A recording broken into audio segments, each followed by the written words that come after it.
When you take a pill, where does it go? Most of the drugs that are prescribed to us will go to many places in the body, often where it's not needed.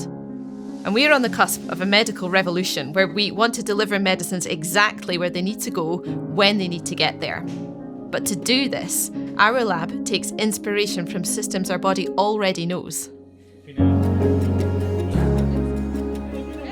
COVID-19 vaccine has brought RNA therapies to the global stage.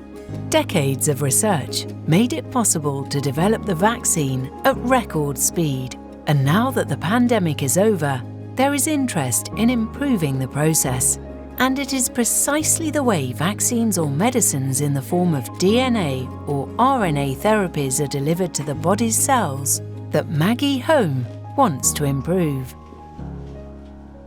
We can make nucleic acids, which means DNA or RNA molecules, and then we can design them to make, in theory, basically any protein that we want to, because it's like a recipe book for how the enzymes in the body build proteins.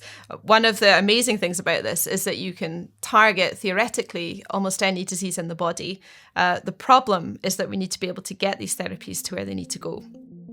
To transport medicine and vaccines, so-called nanocarriers are needed.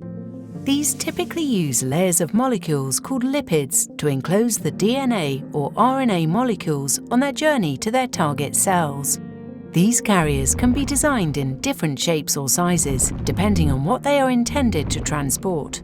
However, these lab-made nanocarriers will deliver their cargo throughout the entire body, rather than to a specific area. If you have a vaccine, it just needs to go into your arm and the immune cells in the body will find it.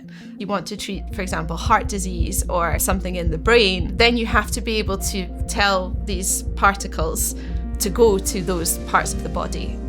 The body has its own natural types of nanocarriers called extracellular vesicles.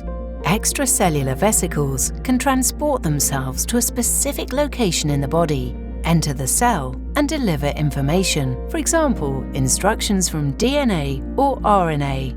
And it is these particles that the research group wants to mimic. So the overall idea is to figure out how to make nanocarriers that are more inspired by what we know the body can do well, and to figure out what we've made, and then to figure out if it does what we want to do.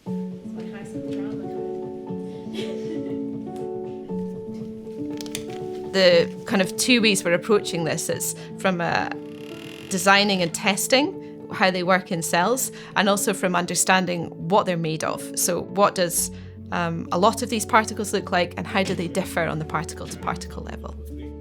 Nanoparticles that are produced by the body, these so-called extracellular vesicles, they have tens of thousands of different lipids in them. We will not manage to recapitulate that in the lab, but what we can do is try and better understand what are the parts of these vesicles that are important for what we want to do, and then how do we then take them and use them in a synthetic vesicle. Already measured 1 in mole for you today? Yeah, there's my second one. So here we are in the lab. This is where we do a lot of the lipid nanoparticle formulation, we call it, and also where we look at some of the properties of these particles on the individual particle scale. So we couple this, what we call structural characterization, with how things actually behave in cells. So there we will feed these particles to cells and see how the cells are able to take up the particles and then process the model drug that we've given them. And then we can start to understand how we can actually apply this to treat diseases.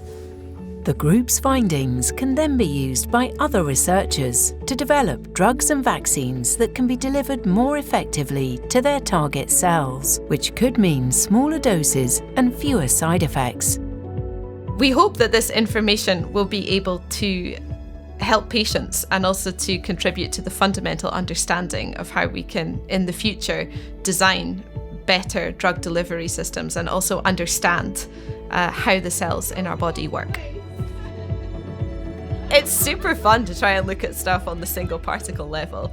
Things go in and out of fashion in science like they do everywhere else, and lipids were very fashionable in the 80s, and now after COVID, lipids are really cool again. And so there's this huge kind of regeneration and being interested in how these particles look.